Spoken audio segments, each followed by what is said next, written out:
Howdy folks, Little John in the brewery. Saturday night, and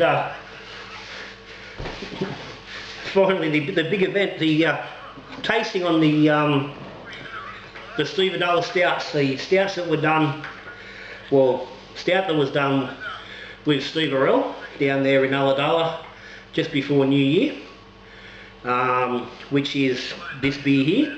That's the brew we beer, the brew we beered, the beer we brewed on the day. Fuck, I haven't even started drinking yet, that's not good. But anyway, what we have as a flow-on effect from there is 6 different beers. And I'm going to go through, taste each one. Got Steve over here on the camera. He's on quiet just at the moment. So I'm going to be doing some tasting with these and a bit of chatting with him as we go through the night, because 6 stouts is going to take me a while to get through. And I'm just going to bounce backwards and forwards between you guys and there and whatnot. So, one or two of these got a little bit hard to pour, but that's all good. We know which one's which. So, before I get into it, big shout out to all the Patreons. Guys, thank you for your support. Steve-O's one of those Patreons. Sort of how I ended up down his place. He gave me the invite to come down and have a brew day there at Christmas. So, while I was on holidays down the coast. So here we were. So what's happened is, I'm going to shuffle these over because I know they're going to be off bloody centre on the camera. It's in front of me, but so I went to Steve's. We brewed up a stout. Steve designed this stout. Put together the recipe. Organised everything. I turned up to this place for the day. I got met with a spread of food. Got fed. Got drinks for the day, and we made a beer. And what the plan was, I'll put a link up to the actual original brew day. It's there for you to sit back and have a look at. But we decided that I'd come home, I'd have a play around with the recipe, and I'd do my own version, and we'd have a bit of a taster. What happened while I was down the coast is I come across a bunch of oysters, oyster shells, and I thought, well, I'll take this beer home, Steve. I'll do my version, and I'll do some with some oysters. I'll turn some of it into an oyster stout. We're using the oyster shells. Due to a bit of a muck up the day we were meant to be coming home, the oyster shells weren't usable. So I made a quick change to my brews, and what I've come up with is these 4 beers here, which are my version of the stout, and then 3 different versions of that I've played around with. This fella here is that stout. It's been primed with a mix of Dex, light dry malt and lactose, and also had some cold brew coffee, hard cold brew coffee. This fella here. This is a can I picked up at Christmas just randomly in the bottle shop. Picked up a 4-pack. I think it's 4% alcohol, and didn't taste that great on its own. Made a nice iced coffee, but I thought that'd go all right in a bloody stout. So that's this fella. So it's a sort of I'm hoping there's just a little bit of sweetness from the lactose to complement the cold brew coffee. This fella here is what I call the scone stout, and this come around as the because while I was on holiday I made some scones. I popped a picture up on Facebook, and someone made a comment that'd be a good idea for a stout. So that sort of about a third of the brew got transferred into a secondary, got put on a whack of strawberries, some lactose and some vanilla extract, and it's gone, and it's sitting on the keg over here on the on the kegerator. And the last one down the end here is the base that got put onto some bourbon oak. Just chunks that I've used for flavouring some homemade bourbon, and it went into the keg now and sat on that. Before I went into the keg though, I was concerned about getting oxidation from within the actual bourbon oak because they'd been sitting for a while. They were still damp because they'd been in the soil in a sealed jar. I was worried about that bringing in some oxidation to the point where fermentation had stopped. So I just made up a light mix of, it was 1.2 litres of water with a mix of 160 grams of Dexter malt, which I think by memory was 80 grams of each. And I put that into the keg with the bourbon oak and let it sit. So the idea was that I was hoping that the Dexter malt mix was going to be enough to keep the gravity in the same place, so the ABV wasn't really going to change, and was going to be enough to scrub off and eat any oxygen that was present in that keg, so we didn't have any problems with that. Now, Steve done some tasting on these last night with himself and his old man. So I did drink one last night. So the symbol on the top was 1 equals. I believe this was the barrel aged stout. So we get a nice hit of chocolate and caramelly from that. There was a nice sweetness in that, but it wasn't a lactose sweetness which I'm used to. There's a further depth of flavour there, which I believe is from the aging with the oak. And reported to me that the strawberry stout, Steve really enjoyed that, and his old man really enjoyed the bourbon stout.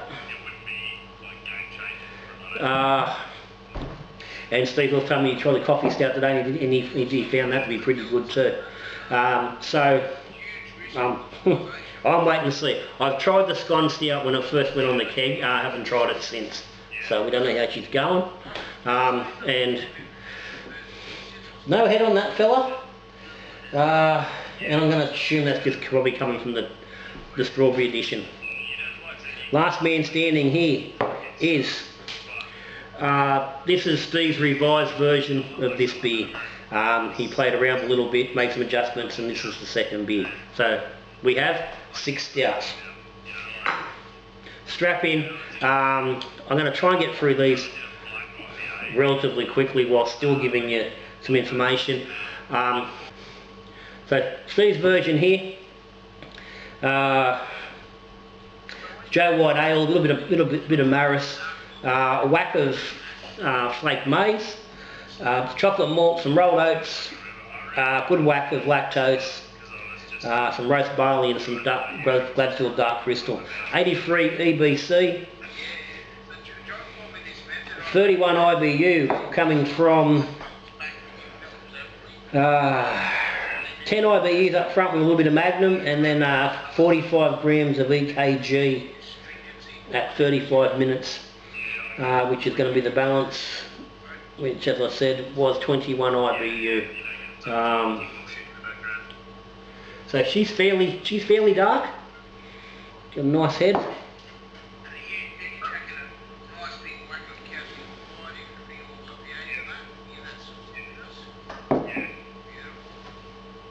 And you probably hear the boys are yakking away here, I can't. Got Steve and Mullows, Ryan Hooper on a live chat, just on a bloody messenger call. And I can't turn them off. I'm muted so they can't hear me at the moment, but I can't turn them down any lower than that. I can't seem to actually work out how to lift that. One in a line.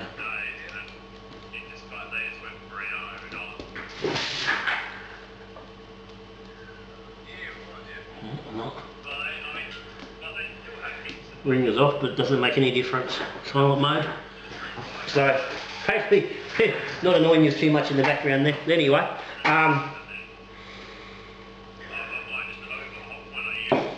Yeah, so this was interesting from Steve with the lack of the flake maize. 8.2% of the grain bill is flake maize.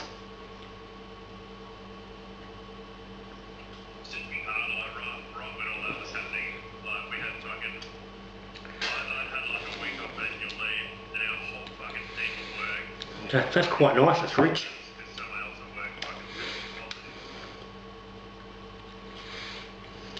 Well, there's plenty of roast there.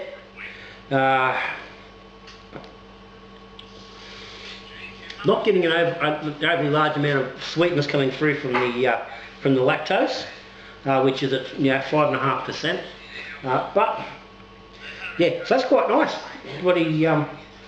Not bad at all.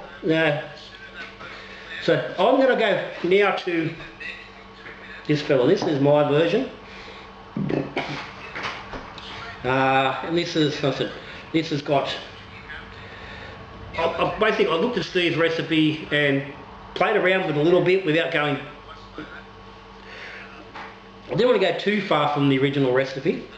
So Gladfield ale malt, a bit of Pilsner, but pretty much similar to Steve, but slightly different grains. Some flake barley at 8%, rolled oats, some rolled wheat, some dark chocolate malt, which was a quite dark, bit of dextrose, just trying to stop it from getting ridiculously sweet and heavy. Some roasted malt, only 2.5%, and some chocolate rye, just to finish things out. So a lot of heavy chocolate, not the big, not as much of the roast as what Steve went. Well, actually, the roasted malt is actually quite dark. Is actually darker, but it should not be as bitter. 72 EBC, so that's a fraction lighter. Not that that's really noticeable at that sort of level.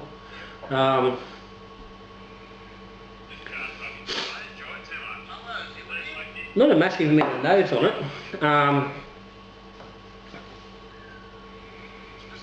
which is surprising.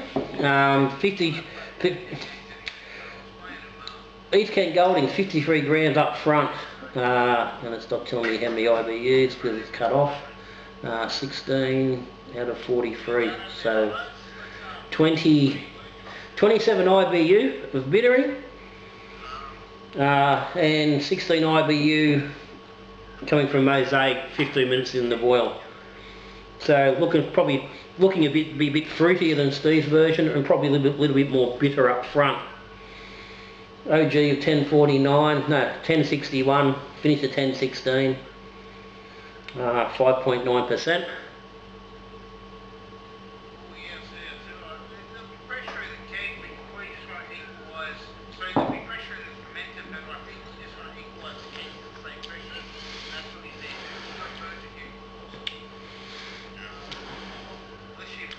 Okay, that's definitely got a smoother finish than Steve's, coming from that. That's got a fairly roasty sort of a note. There's no real roasty note in this, and as such it feels a bit smoother, a touch creamier.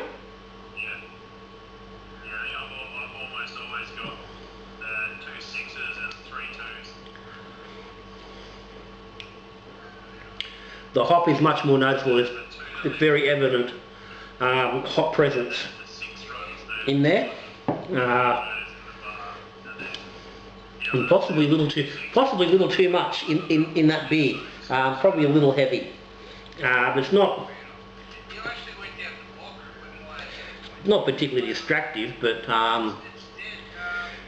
it probably wouldn't have hurt to have been a little bit lighter. But anyway, it's where she is.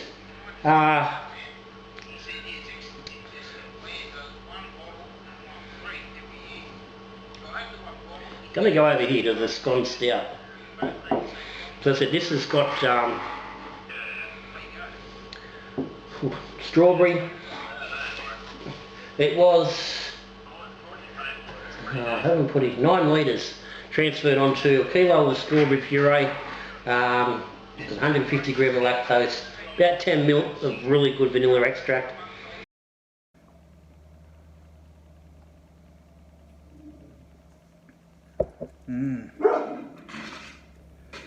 There's a very nice sweetness there. I believe that'll be a strong one.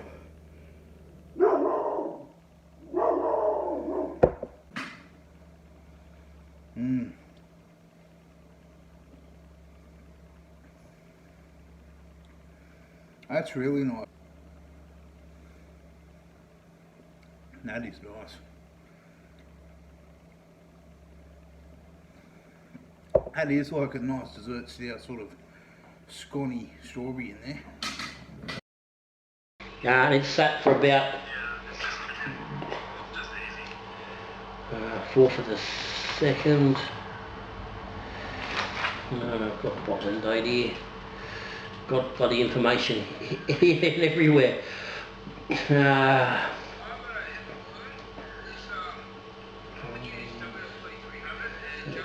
The 22nd. So it sat for 18 days on that strawberry lactose mix. So realistically this should be sitting probably somewhere around 6.3, 6.4%. Just a couple of extra points from the strawberries, and should be a little bit heavier in the body. It's lighter in colour. It's got a very distinct red tinge when you get a light behind it. It's certainly not as black, which is interesting. But the strawberry nose is just right there. It's just big.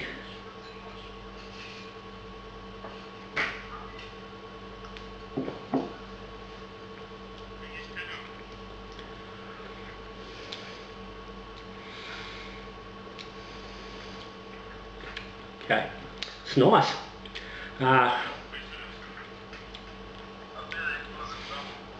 Not as much sweetness there as I would have probably liked. I might have liked a little bit more lactose really to push the sweetness with the strawberry, but it is allowing the strawberry to really stand out.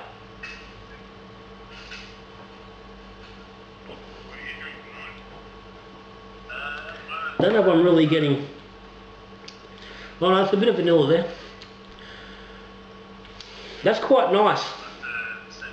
I think, again, all that fruit that's there, it's from the mosaic, and I did push this as an American stout, which is why I did go for the bigger hit of the mosaic. Normally I'd go EKG or Fuggles, pretty more straight through a stout, but like I said, I was just looking for something a little bit different. I wasn't just looking for the standard, sort of stout of knockout. I've still got half a keg of the amped up stout on tap, which is a solid standard sort of a stout. And I've got bottles upon bottles of bloody Imperials and stuff, so I was looking for something a little bit different. So it's worked from that point of view. So anyway, I'm going to have a chat with the boys for a bit, and I'll come back and we'll have a look at the rest of these.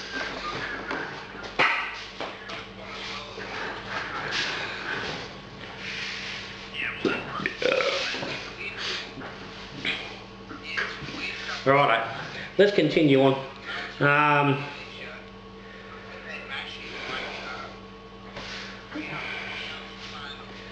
We will go here. So this is the base, but this was bottled with a mix of Dex, light dry malt and lactose. It was 50% Dex, 30% light dry malt and 20% lactose. I mixed them all up and then bottle primed with bottle scoop. And and the mix of the cold brew coffee. I think it was, doesn't say, it was about 4 mils of the coffee per PE, the Cooper's PET long neck, and it was a full large scoop of the sugars, because I allowed for the light dry malt and the lactose to be, you know, mostly all unfermentable. So hoping the two would work out. They just on the point was a little bit fizzy, so I've got the calculations just a little bit off, which is, yeah, that's hard to do when you're estimating exactly what you're going to get, trying to work out the sugar content. But we got there. Now, just talking, had a bit of a chat with Steve between these ones. He said he liked this one.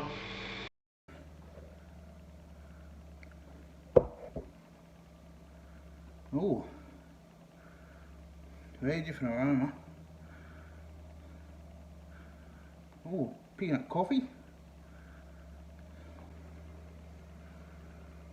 Definitely coffee notes in this.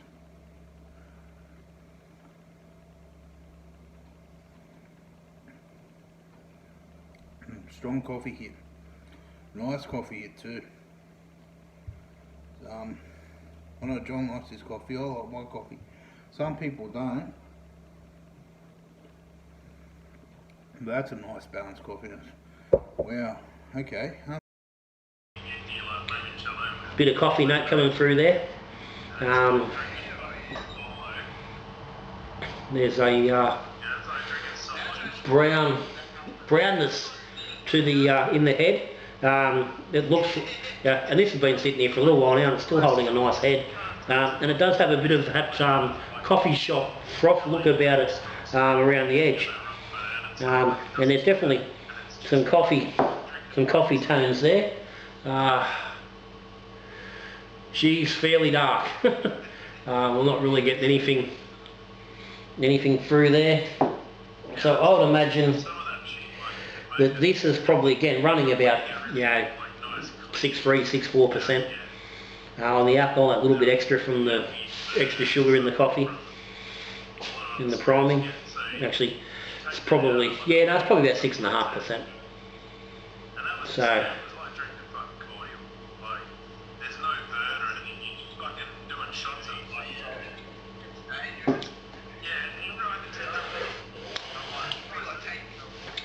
okay, that's a very different beer. Yeah, there's coffee there, but it's not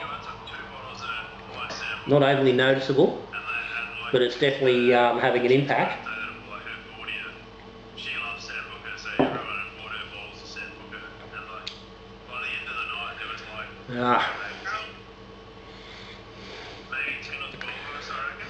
It's smooth and creamy and quite soft.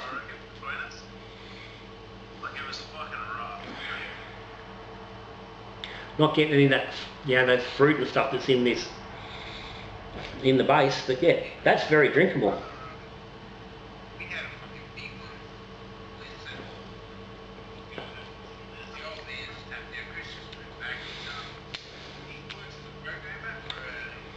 Very creamy on the back of the mouth. Yeah. Very interesting on how that's come out. So far the variations have been successful. So we'll go back to Steve's variation on his original brew. Now, have a quick look at what the changes were. He did change this to a Marisota from the Joe White,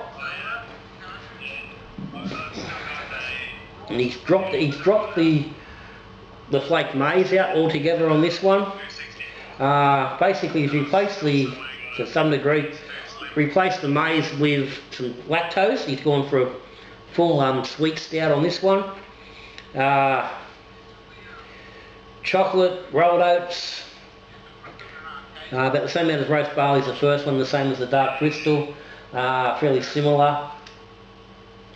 So he's pulled out the maize, and the oats, taken the oats out. The maize and the oats have come out, replaced with a bit of lactose, and it's a lighter beer. 10.58 down to a 10.19 for a 5.1% beer. Brewed with Sapphire SO4, 32 IBU, so fairly similar to the original, almost identical. That is 8 grams Magnum, 45 grams of East Kent. Exactly the same. So exactly the same hopping profile, and it's, according to the recipe, it's 3 points darker, and it is. Yeah. Certainly can't tell any difference, but it's got a rich, a very rich bloody, it's almost a red wine type of nose.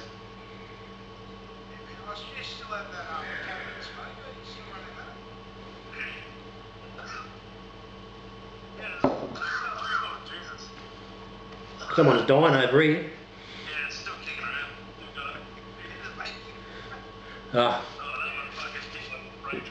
Someone on the end of Corona by the sounds of it.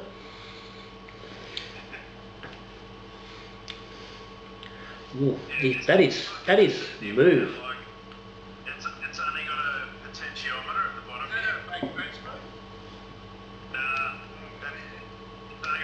Okay. At the bottom. So That you have to set the, like it's basically like a magpie but with a fucking double. has got a So you have to set boozy feel. like how many volts. For a beer that's 5.1% alcohol, it's got a very boozy feel to it. It's not a bad boozy feel, but it's definite boozy feel. But it's smooth, it's a little bit creamy.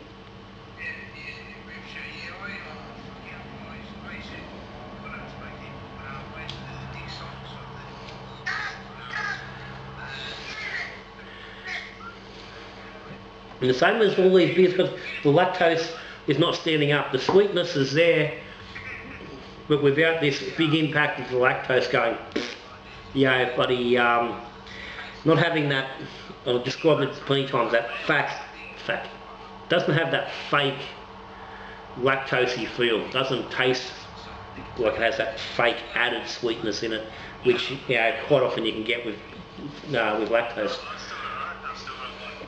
The malts are working nicely to balance up some sweetness. I think the hop combination that Steve put in this is working really well, mate. Sensational. I can give. I've got to say, it's a hop profile that I wouldn't have done in a hurry. With about a third of the IBUs coming from the bittering edition, and then the rest coming from that 35-minute edition. But it's clearly working. Two really good beers, mate. Bloody good stuff. See ya. I'm having a ball of this. You know, 6 or so far 5 beers. Similar, but all very, very different at the same time. That brings us to the last one. And this was the beer that had the flip on because I couldn't get the oyster stout. And this was, I originally wanted to put some of this into a bourbon barrel. Got 5 litre barrels here, and I wanted to put 5 litres into a barrel. I was going to let it sit for 3 or 4 weeks in the barrel, and then bottle it up.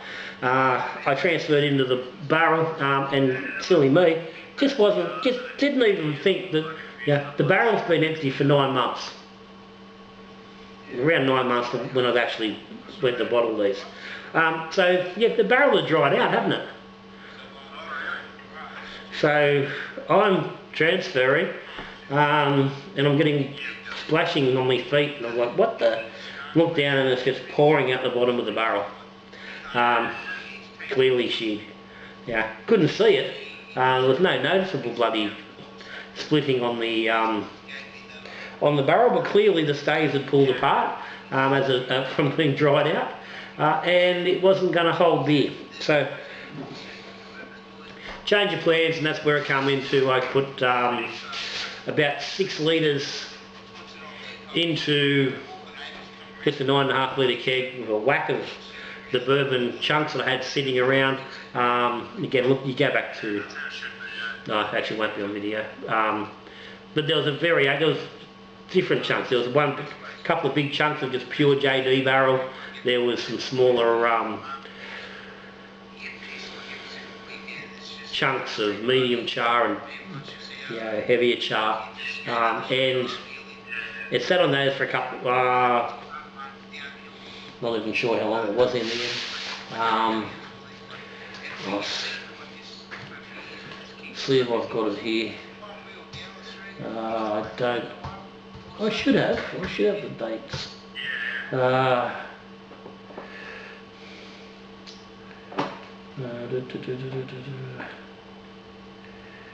Yep. No, I haven't.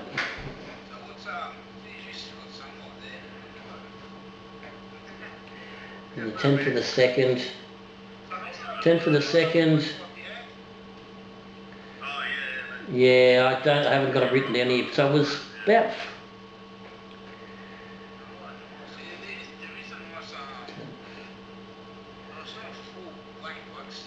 It was maybe 10 days, 12 days when I took it off and bottled it up. So it hasn't had massive time, but I didn't want to leave it long. I really didn't want to start getting too much of the oak flavour and the woodiness. I just wanted to add some amount of character onto the beer. So this is just a straight base stout.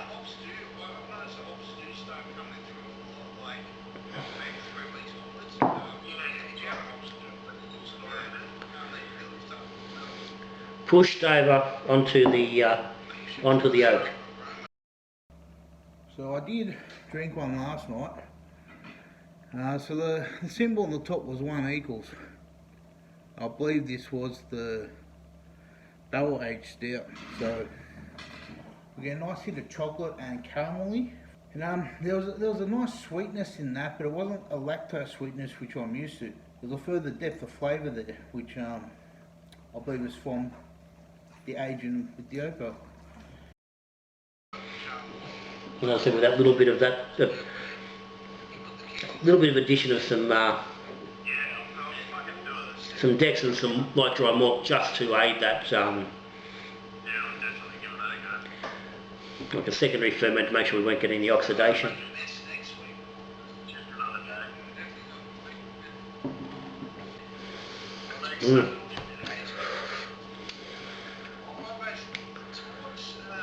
Okay, that's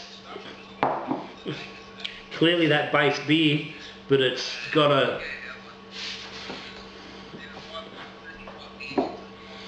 another level of character to it. There's just a little hint of the bourbon there. Touch of the wood, just a little bit, not a lot.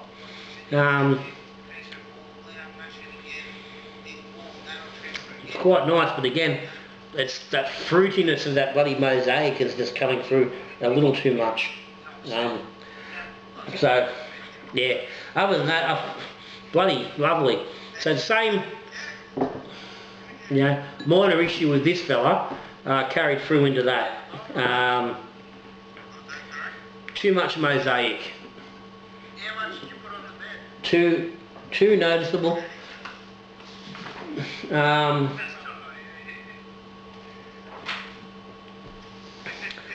I really didn't think it'd cause that much, and have that much impact. It was 16 IBU, but it was a fairly heavy, reasonably heavy beer. A lot of chocolatey type notes coming underneath, so I didn't think it was going to really play that much. But it has obviously paid a little more than I was expecting it to. So, what's it? It hasn't made for a bad beer, and it does fall. It sort of probably falls more in that, like you've seen the tropical stouts. It's that sort of vibe, which wasn't exactly what I was going for. But that's where we ended up, and it's not a bad thing.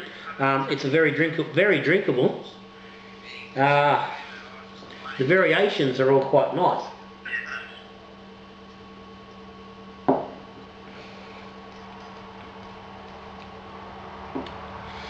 All very bloody nice, but so anyway guys, that's the Steveadulla Stout, tasted, reviewed, all very tasty beers in their own right.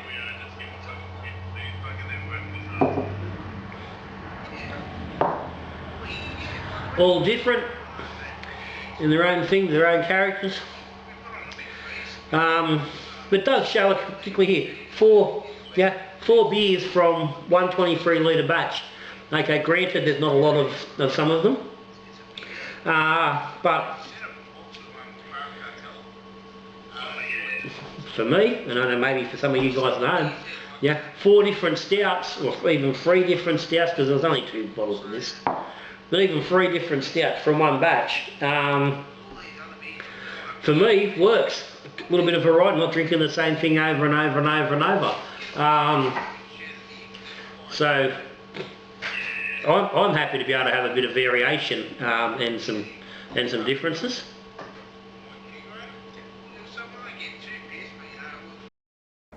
Yeah, I want to get John a little bit of a tasting video. I submitted 2 of my stouts to the Melton Show and won Best Novice in Amateur Brewing across all styles, so I'm pretty happy with that. And a big thanks to Little John for his teachings, because I couldn't have done it without him. So, wrap it up. I said big shout out to Steve, mate. It's always great having a chat with you. We have plenty of chats. We have plenty of long talks about beer and brewing. It was great to come down your place and brew a beer, meet you face to face, and have a great day, and come away with this sort of opportunity and play around with some beers. Hopefully we can do it again. Sometime in the future. Guys at home, guys, ladies at home, certainly shows. Get together with someone, local. Get together with other brewers in your area, and do some of this sort of thing. Play around with one another. Beer wise, guys, beer wise. Unless you're that way, unless you want to. But bounce ideas off one another, try different beers, try different processes and ingredients and things, and exchange beers and stuff. It can't hurt your brewing, it's good for you. Look at different things, work out, it's a good way of working out things that you do like, ingredients that you do or don't like, that you may not necessarily use yourself, or just expand your options and try different things. With a brewer, instead of just knocking out 23 litres of the one thing, play around a little bit, just take a little bit extra time and try some different things and see what happens. Sometimes you make some bloody, some absolute cracking beers. At the very least you learn something, and that's a big part of what we're doing. So anyway, guys, thank you all for your support. Patreons, thank you very much, guys. If you aren't subscribed to the channel, hit the subscribe button down there in the corner. Give me a like, give me a thumbs up if you're watching what's going on. Again, if you like sitting here, watching Little John getting 3/4 cut whilst tasting a variety of beers, hit the like button. Anyway, guys, that's me. So Steveadulla and the various stouts, done all various different ways. There'll be links down the bottom to both of Steve's beers and to my base version, and I'll stick some comments down the bottom as well in regards to the way the beers were played around with and what was done. So if you want to play around with it, you can do so yourself. But anyway, that's me. I'm out of here. I'm going to jump back on the boys, finish the job I've started, and I'll see you next time. So until then, when we're brewing beer, drinking beer, or talking beer, good brewing.